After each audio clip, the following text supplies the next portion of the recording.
ऊपर छत से रोने की आवाज़ आने लगी। 100 शिष्य बैठे हुए गीता सुन रहे थे उनके मुंह से। उन्होंने गीता बंद नहीं की। सारे लोग धीरे धीरे उठ के ऊपर की तरफ चले गए। उनकी पत्नी के साथ बैठ के मिलकर रोने लगे। एक ने कहा, गुरुजी आपको कोई शौक प्रकट नहीं होता? उन्होंने कहा, क्या शौक? आत्मा है, जाना है, शरीर छोड़ना है, एक आएगा एक जाएगा। पात झरनता यूं कहे, सुन तरवर बन रहा है अब के बिछड़े काम मिले, कहाँ पड़ेंगे जाए। तब तरवर पत्ते से कहे, सुन पत्ता एक बात, या घरे ही रीति है एक आवत एक जात। तब योगी राज पर कोई प्रभाव नहीं पड़ा, कोई फर्क नहीं पड़ा, वो गीता सुनाते रहे।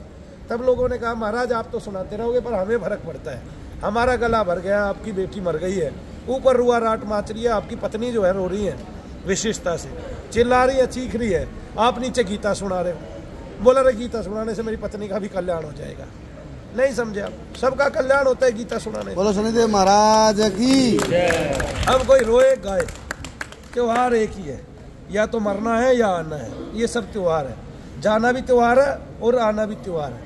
अगर जाना त्योहार नहीं होता तो युद्ध के हर रोज जश्न कैसे मनता है? नहीं समझे? तो इसका मतलब जाना भी त्योहार है, आना भी त्योहार है, ठीक है। और सब चीज़ों के कोई ना कोई तो लाभ होते हैं, है ना। संसार में दो चीज़ें हमेशा रहेंगी, पाप भी रहेगा, पुण्य भी रहेगा, अच्छाई बुराई भी रहेगी, सत्य असत्य भी रहेगा, लाभ हानि भी रहेगा, जय पराजय भी रहेगी, सुख दुख भी रहेंगे। सब में समान रहो ना भाई, यही तो कहते हैं ईश्वर। वैसे तो क्या है कि जाप के द्वारा तो सभी लोग शुद्ध हो ही जाते हैं, लेकिन सामान्यता ये कहते हैं कि भाई अशुद्ध अवस्था में, चाहे आप नहा के या मान ली बिना आप शौच निवृत्त हुए और हुए, तो अशुद्ध अवस्था में देवस्थान पे देव उसको छूना नहीं, मूर्ति को छूना नहीं, शुद्ध होकर जो है एक शुद्धता के भाव से छूना। मैं आपको एक बात बता देता हूँ, संसार जानता नहीं मूर्ति क्या है। मैं बताता हूँ, जब आप ईश्वर को पूजते हैं किसी मूर्ति के आकार में, तब ईश्वर की तरंगे उस मूर्ति में आती है, उस मूर्ति में से आप पे जाती है, ठीक है, आगे ना वो सामने बैठ के प्रकट हो जाता है। अब उस मूर्ति का कोई आकार है कि नहीं है, उस मूर्ति का कोई प्रकार है कि नहीं है। राम गुलाम जी महाराज ने गोबर थेप दिया और गोबर के हनुमान जी बना दिया, आज तक है। 400 साल हो गए वो गोबर के हनुमान जी आज तक है। उनकी पूजा होती है, विशिष्ट मंदिर है बीड़ में, महाराष्ट्र में, उनकी पूजा होती है, ताकतवर तरीके से पूजा होती है। नहीं समझे आप? तो शुद्धि अशुद्धि क्या, वो तो गोबर के ही हनुमान जी है। अब गाय का गोबर है, बकरी का है, भेड़ का है, ये किसी को नहीं पता, बस उन्होंने गोबर के हनुमान जी बना दिए। आ गया समझ में? अब दूसरी बात सुनो, आदमी का शरीर हमेशा मलिनता से भरा था, भरा है, भरा रहेगा। उसने स्नान कर लिया तब मल की थैली मल गया, मल त्याग कराया तब भी मल की थैली में कुछ मल बचा हुआ है। उसने नाक साफ कर ली तब भी नाक में कुछ बचा हुआ है। उसने कान साफ कर लिए तब भी कान में कुछ मलिनता है। उसने बगले साफ कर ली तब भी बगलों में कुछ मलिनता है ना। आंखों में आंसू है, मुंह में लार है, थूक है, पसीना है, सब तो रहेगा। सर पे बाल है, टूटेंगे, जड़ेंगे, गिरेंगे। शुद्धि कब हुई बाबूजी? फिर तो अशुद्ध क्या था? और जब सब भगवान का है तो सब शुद्धि है, अशुद्ध है क्या? मुझे तो अशुद्धि कहीं नजर नहीं आती, इसलिए मेरे लिए तो सब बराबर के हैं ना। कोई ये नजर आता है ये हिंदू है, ये मुसलमान है, ये सिख है, ये ईसाई है। मैं तो ये भी नहीं देखता। क्योंकि नहीं देखता? क्योंकि सबको, मुझे तो सबको पता है, मेरा शनिदेव महाराज दुनिया का सबसे छोटा देवता होते हुए इतना बड़ा है, इतना बड़ा है कि मुझे सभी धर्मों के आदमियों के हृदय में दिखाई देता है। बाकी सबका भगवान, चाहे अल्लाह हो और चाहे भगवान हो और चाहे कृष्ण हो और चाहे कोई भी हो, वो इतना छोटा है, इतना छोटा है कि वो अपने अलावा सबको हीन समझते हैं। उनमें अपने भगवान को नहीं देख पाते, उनके हृदय में उनका भगवान नहीं रहता। जैसे मुसलमान ये कहता है सब अल्लाह ने बनाया, और फिर जब दूसरे धर्म वाले को देखता है ये कहता है ये काफिर है, इसको मार डालो। तो फिर अल्लाह ने तो कोई बनाया ही नहीं, फिर तुम बनाया अल्लाह ने, ठीक है ना। तुम बनाए और सुअर, अल्लाह को दो ही चीज बनाने के लिए मिली, या तो तुम या सुअर, दूसरी चीज बनाई नहीं, तीसरा कोई बनाया नहीं। अरे भाई अगर तुम अल्लाह से ही सारी सृष्टि मानते हो तो तुझे भी बनाया, मुझे भी बनाया, अच्छे को भी बनाया, और मुझे बुरा माने तो बुरे को भी बनाया भाई। तो सारी सृष्टि तो अल्लाह की है, सारी कायनात तो अल्लाह की है, लेकिन अल्लाह इतना छोटा हो गया कि वो केवल मुस्लिम को बना के उसी के हृदय में रहता है, दूसरे के हृदय में नहीं रहता है ना। नहीं समझे? आ गए ना। अरे वो कुफ्र खुद करता है, वो जानता है कि इसमें दारू पीना हराम है तो दारू पीता है, वो जानता है कि मांस खाना हराम है तो मांस भी खा लेता है, वो जानता है जो चीज हराम है उसी को करता है, वो जानता है 5 टाइम की नमाज ना पढ़ना हराम है तो उसको भी करता है। तो वो खुद ही काफिर है। क्यों काफिर है? क्योंकि वो उसके हुक्मों पे ही नहीं चलता। वो जानता है कि माँ के कदमों में जन्नत है और वो कहीं अलग जाके जन्नत में हुरे ढूंढता है। तो जन्नत की हुरे कहाँ हैं और हुरे किसको कहते हैं? यानी कि माँ के कदमों में आपने जन्नत मानी, माँ के कदमों में आपने शीश झुकाया, तब माँ भर भर आशीर्वाद देती है। माँ क्या चाहती है? मेरे बच्चे के पास दौलत हो, नौकर हो, चाकर हो, घोड़े हो, गाड़ी हो और सुंदर सुंदर पत्नियां हो मेरे बेटे के पास। ठीक है, 2 भी ले आए तो भी स्वीकार कर लेती है। एक पत्नी दूसरी पत्नी को स्वीकार नहीं करेगी, लेकिन माँ को कहते माँ मैंने दूसरा ब्याह कर लिया तो खुश हो जाएगी।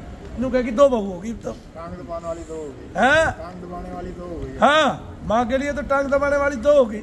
देखो ठीक है, पत्नी को कह दो आप मैं दूसरी ला रहा हूँ, क्यों नहीं? ऐसे तो भाई ऐसे, बाकी सबका भगवान छोटा है, मनु भैया का भगवान सबसे बड़ा है, उससे बड़ा कोई हुआ नहीं, होगा नहीं। पूछो क्यों?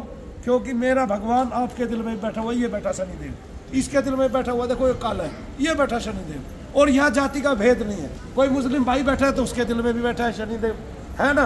वो भेद किसके लिए है? जो भेद करता है वो अपने भगवान को बहुत छोटा बना रहा है। भगवान ने तो अपनी औकात खुद ही छोटी बनाई है। वो कह रहा है मेरी औकात इतनी छोटी है कि मैं सूक्ष्म से सूक्ष्म जीव में रहता हूँ, जो दिखता नहीं उसके भी हृदय में रहता हूँ अर्जुन, और मैं बड़े से बड़े जीव के भी हृदय में रहता हूँ। हाथी का गोबर, गोबर में कीड़ा, कीड़े के हृदय में भगवान, है ना?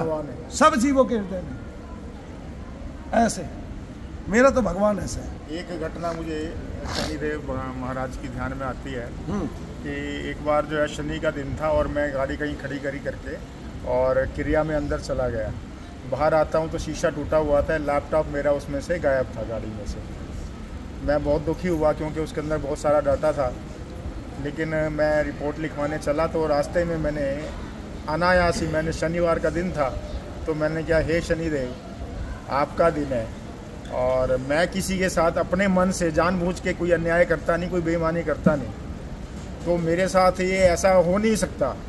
आपके हुआ है तो तू न्याय कर भाई, हुआ है तो आप न्याय करो। मैं वहाँ तक पहुँचा ही था, अभी थाने तक पहुँचा ही था, इतनी देर में मेरे पास फ़ोन आता है कि ये आपका कोई लैपटॉप आप कहीं छोड़ के गए हैं क्या? मैंने कहा नहीं, मेरा तो लैपटॉप चोरी हो गया है। तो कहने लगे हमारी दुकान के पास अभी पड़ा पाया गया है बैग एक, जिसमें आपका फ़ोन नंबर लिखा है, आप अगर देखो तो आके देख लो। वास्तव में हुआ क्या कि जिन्होंने बैग उठाया शीशा तोड़ के, वो बैग में देख वो भाल के उनको प्रेरणा हुई या जैसे भी शनिदेव महाराज का देश हुआ, वो बैग को किसी गाड़ी के पास दुकान के आगे पटक के चले गए और उनका फ़ोन मेरे पास है, मैं पहुंचा भी नहीं था। तो ये शनिदेव महाराज की महिमा जो है मेरे साक्षात अनुभव की। देखा शनिदेव कितने बड़े, आप नहीं बता। और अगले सबके दिल में रहते, सबके, जब मैं कोई जाति नहीं छोड़ते, कोई धर्म विशेष नहीं छोड़ते। एक मुसलमान के हृदय में मुझे शनिदेव दिखाई देते हैं, मेरा देवता इतना बड़ा है, इतना बड़ा, और वैसे दुनिया ने सबसे छोटा माना हुआ है। और सबके भगवान छोटे हैं, सबके भगवान, महात्मा के भगवान छोटे हैं। महात्मा दूसरे बच्चे में अपने भगवान को देख नहीं पाता कि इसमें मेरा भगवान बैठा है, वो खुद भगवान बन के बैठ जाता है। आ गए ना, वो खुद भी छोटा हो जाता है, उसका भगवान भी छोटा सा हो जाता है। इन सबके भगवान लल्लू पंजू है, टिक्कू पिक्कू है, इन सबके भगवान, चाहे कोई किसी को मानता हो। मेरा भगवान श्रेष्ठ है, सबसे बड़ा है, सबसे विशाल है। इसमें दिखाई दे रहा शनिदेव, इसमें दिखाई दे रहा शनिदेव, इसमें दिखाई दे रहा शनिदेव। सबसे बड़ी बात भाव की है। अरे भाई, मेरा भगवान सब जीवों के हृदय में रहता है, छोटे के में भी बड़े के में। उसने ना हिंदू देखा, ना मुसलमान देखा, उसने ना सिख देखा, ना ईसाई देखा। मेरा शनिदेव ना मुसलमान देखता, ना मुगल देखता, और ना अंग्रेज देखता, वो सबके दिल में रहता है, मुझे सबके दिल में दिखाई देता है, इसलिए मुझे सब प्यारे लगते हैं। बोलो शनिदेव महाराज की। जब मैं यहाँ से मतलब शुरू में पहले दिन, दूसरे दिन आके गया, दूसरे चौथे दिन, तो अगले उस दिन रात्रि में ही मुझे जो है शनिदेव आशीर्वाद प्राप्त हुआ। बहुत अच्छी बात। आपको यहाँ आने से कैसे लगता है? आप जब मुझसे क्वेश्चन पूछते हैं, तब जो क्वेश्चन पूछते हैं, क्या आपको कुछ संतुष्टि भी मिलती है या मैं ऐसे ही बैठता चला जाता हूँ, बकता चला जाता हूँ? नहीं, उसमें आपको लगता है कुछ अनुभव की बातें हैं? अनुभव की बातें ही लगती हैं, और उसमें हमें सबसे बड़ी बात ये लगती है कि जो भी कुछ कहा जा रहा है, जो भी बातचीत हो रही है, वो केवल मतलब बात करने के लिए बात नहीं है। जो बात हो रही है हृदय से हो रही है, अंदर से निकल के आ रही है। वो मतलब अब केवल बात बताने की बात नहीं है, ये हमें महसूस होता है। ये सीखी हुई नहीं है, ये आंखों देखी है। हाँ जी, हाँ ये ग्रहण की हुई है, ये छल के देखा हुआ है। हाँ जी, हाँ जी, मतलब ऐसे पता चलता है, अनुभव की बात लगती है। हाँ, ऐसे ना वाजपेयी जी ने किसी से पूछ लिया, वो कृषि मंत्री बना हुआ था नया नया, वाजपेयी जी ने उनसे पूछ लिया अब भाई 1 एकड़ भूमि में कितना अनाज बुएगा, ठीक है ना, तो वो किसी से पूछ रहे थे, वो बोला 90 किलो। फिर उस कृषि मंत्री से पूछ लिया भाई 1 एकड़ भूमि में कितना बाजरा डलेगा, वो बोला जी 60-70 किलो तो डलेगा ही। उसने सोचा ये छोटा है और ज़्यादा ही डलना चाहिए। फिर बोला नहीं, एक बोला वो सोच के बोलो भाई, बोला 105 किलो 110 किलो। उन्होंने सोचा छोटा है, ज़्यादा डलना चाहिए। उसको ये नहीं पता ये 1.5 किलो ही बाजरा बतेरा होता है। ठीक है, अनुभव से सारी बात। फिर आप किसी को कृषि मंत्री बना रहे हैं, उसको ये नहीं पता कि 1 एकड़ भूमि में कितनी सरसों बुएगी, कहाँ का कृषि मंत्री भाई, उसको पता ही नहीं।